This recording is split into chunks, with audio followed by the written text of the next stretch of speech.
Singapore noodles ಮಾಡ್ತಾಯಿದ್ದೀನಿ. ಅದಕ್ಕೆ first ನೀರನ್ನು ಕುದಿಸ್ಕೋಬೇಕು. ಅದಕ್ಕೆ ನೀರಿಗೆ ಒಂದು ಸ್ವಲ್ಪ ಉಪ್ಪು ಹಾಕ್ಕೊಂಡು ಕುದಿಸ್ಕೋಬೇಕು. ಸ್ಟವನ್ನು ಆಫ್ ಮಾಡ್ಕೊಂಡು ಬಿಡಬೇಕು. ಇವಾಗ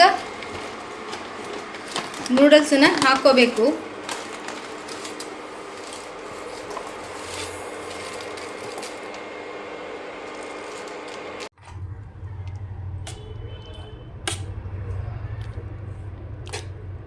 ಒಂದು 10 ನಿಮಿಷ ಈ ಥರ ಕುದಿಯೋ ನೀರಿಗೆ ಹಾಕ್ಬಿಡಬೇಕು. ಆದರೆ ಸ್ಟವ್ ಆಫ್ ಮಾಡಿಬಿಡಬೇಕು.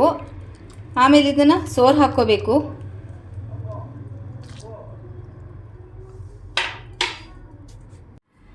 ಹತ್ತು ನಿಮಿಷ ಆಗಿದೆ. ಇದು ಇವಾಗ ಬೆಂದಿದೆ. ಇದನ್ನು ಇವಾಗ ಸೋರು ಹಾಕ್ಕೋಬೇಕು.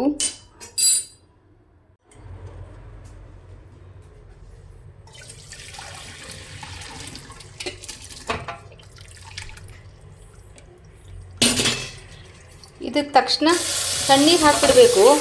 ಬಿಸಿ ನೀರಲ್ಲೇ ತುಂಬ ಇದಾದರೆ ಹೊತ್ತಿದ್ರೆ ತುಂಬ ಬೆಂದ್ಬಿಡುತ್ತೆ, ಮುದ್ದೆ ಆಗಿಬಿಡುತ್ತೆ. ಅದರಿಂದ ಈ ಥರ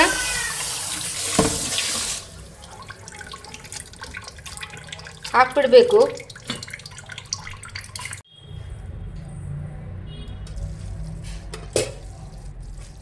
ನೀರೆಲ್ಲ ಹೋಗಲಿ.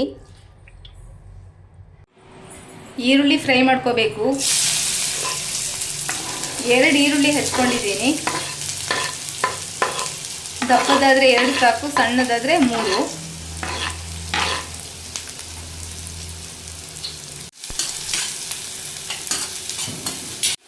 ಈರುಳ್ಳಿಗೆ ಒಂಚೂರು ಉಪ್ಪು ಹಾಕ್ಕೋಬೇಕು. ಆಮೇಲೆ ನೋಡ್ಕೊಂಡು ಹಾಕ್ಕೊಂಡ್ರಾಯ್ತು.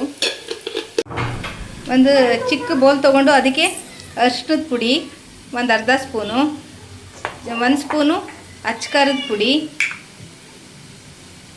ಧನಿಯಾ ಪುಡಿ 1 ಸ್ಪೂನು, ಜೀರಾ ಪುಡಿ 1 ಸ್ಪೂನು. ಇದನ್ನು ಮಿಕ್ಸ್ ಮಾಡ್ಕೋಬೇಕು.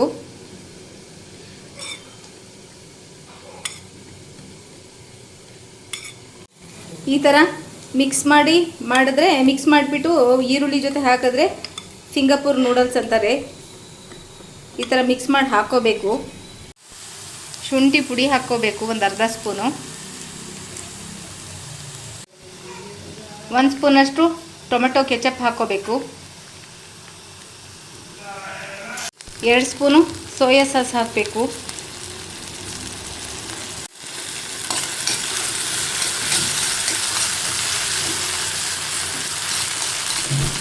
ಮಿಕ್ಸ್ ಮಾಡ್ಕೊಂಡಿದ್ವಲ್ಲ ಆ ಪೌಡ್ರನ್ನ ಹಾಕ್ಕೋಬೇಕು. ಹಾಕ್ಬಿಟ್ಟು ಮಿಕ್ಸ್ ಮಾಡಬೇಕು.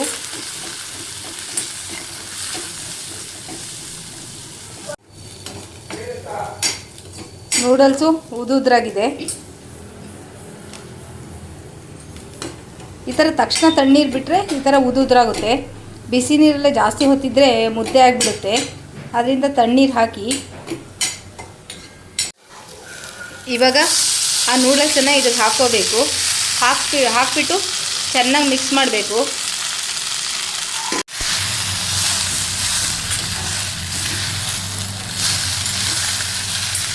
ಈ ಥರ ಚೆನ್ನಾಗಿ ಮಿಕ್ಸ್ ಮಾಡ್ಕೋಬೇಕು.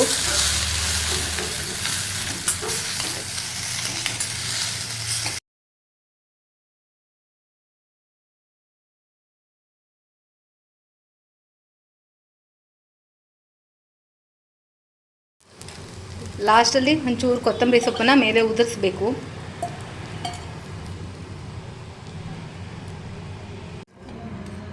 ತರಕಾರಿ ಇಲ್ಲದೆ ಮಾಡಿರೋದು ಇದು.